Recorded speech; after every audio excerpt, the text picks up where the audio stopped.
श्रद्धा, परंपरा आणि निसर्गाचा अद्भुत संगम अनुभवायचा असेल तर कोकणचा मुकुटमणी रत्नागिरी जिल्ह्यातील चिपळूणजवळ असलेल्या तुरंबवच्या श्री शारदा देवीच्या मंदिरात जायला हवंच। मंडळी, या मंदिराची ख्याती केवळ महाराष्ट्रातच नाही तर 7 समुद्रापार आहे, कारण या मंदिराची नोंद चक्क गिनीज वर्ल्ड रेकॉर्डमध्ये झाली आहे।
सुमारे 200 वर्षापूर्वीचं हे पुरातन मंदिर अपत्य प्राप्तीसाठी नवस करणाऱ्या भाविकांचं सर्वात मोठं श्रद्धास्थान म्हणून हे मंदिर ओळखलं जातं। नवसाला पावणारी देवी म्हणून शारदा माता जगभर ओळखली जाते। मुंबई गोवा महामार्गापासून जवळच घनदाट जंगलाच्या मध्यभागी वसलेलं हे ठिकाण केवळ धार्मिकच नाही तर एक सुंदर पर्यटन क्षेत्र आहे। इथे भाविकांच्या राहण्यासाठी उत्तम भक्तिधाममध्ये सुविधा करण्यात आली आहे। नवरात्र उत्सवात इथे भाविकांची अक्षरशः जत्रा लोटते। दर्शनासाठी ओटी भरण्यासाठी भाविकांची मोठी गर्दी असते। विलोभनीय असे शारदा देवीचे मंदिर आहे। आणि हो, या मंदिराची आणखी एक खास ओळख म्हणजे रात्रीच्या वेळी होणारे पेशवाई पद्धतीचे जाखडी नृत्य। कमरेला पितांबरी भरजरी वस्त्र, डोक्यावर पेशवाई रत्नजडित पगडी असा वेश धारण केलेले गावातील देवीचे भक्त या नृत्यात सहभागी होतात आणि एकामागोमाग एक रसाळ कवनातून रामायण महाभारतातील आख्यायने सादर करतात। तेव्हा मन अक्षरशः हरपून जाते।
देवळाची आख्यायिका काय आहे?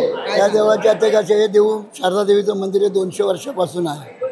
या मंदिराची ख्याती अशी आहे की मुलं प्राप्त संतती प्राप्त होण्यासाठी याची ख्याती जगभरामध्ये आहे. इथे येऊन लोक देवीचं दर्शन घेतात पारंपरिक पद्धतीने मनभावे मंदिरात दर्शन करत येतात. येथे येणाऱ्या भाविकांना राहण्याची भक्तिधाममध्ये उत्तम सोय केलेली आहे, पार्किंगची सोय केलेली आहे आणि हे संपूर्ण चारी बाजूने निसर्गरम्य असून मधोमध शारदा देवीचं मंदिर आहे. या मंदिरात हे सावर्ड्यापासून 8 किलोमीटर अंतरावर शारदा देवीचं मंदिर आहे. मंदिर हे कप पर्यटन क्षेत्रामध्ये आहे आणि कप पर्यटन क्षेत्रामधून आम्हाला भास्करराव जाधव यांच्यामार्फत बऱ्याचशा सुविधा मिळतात. त्याच्यामुळे या मंदिराची संपूर्ण महाराष्ट्र सोडून बाहेरच्या पण देशा म्हणजे राज्यामध्ये याची परदेशी या मंदिरामध्ये दर्शनासाठी येतात आणि याची उत्तम हे आहे, प्रसिद्धी आहे शारदा देवी मंदिर. आम्ही म्हणजे गणपती विसर्जन झालं 5 दिवसाचे की आम्ही नवरात्र उत्सवाची तयारीला सुरुवात करतो. जेव्हा नवस पूर्ण होतात तेव्हा भाविकांची काय म्हणजे प्रतिक्रिया असतात किंवा काय? भाविक तसे मग खुशच होतात त्या नवस प्राप्तीमुळे. काही काही लोकांना 15-15 वर्ष मुलं होत नसतात, ते लोक इथे येतात. इव्हन इथे डॉक्टर पण येतात नवस करण्यासाठी. त्या डॉक्टर म्हणजे जगामध्ये सर्वात ते हे असतात, पण त्या लोकांचा पण आमच्या देवीवरती विश्वास आहे आणि ते नवस करून जातात आणि ते नवस पेंढण्यासाठी येतात. आमच्या देवीचा नवस मूल झाल्यानंतर 3 वर्षाची मुदत असते सुपारी दिल्यानंतर. त्या 3 वर्षात मूल झालं की ते इथे नवस फेडायला येतात भाविक. टाइम्स डिजिटलला लाईक करा, शेअर करा, सबस्क्राईब करा आणि बेल आयकॉन दाबायला विसरू नका. Times digital.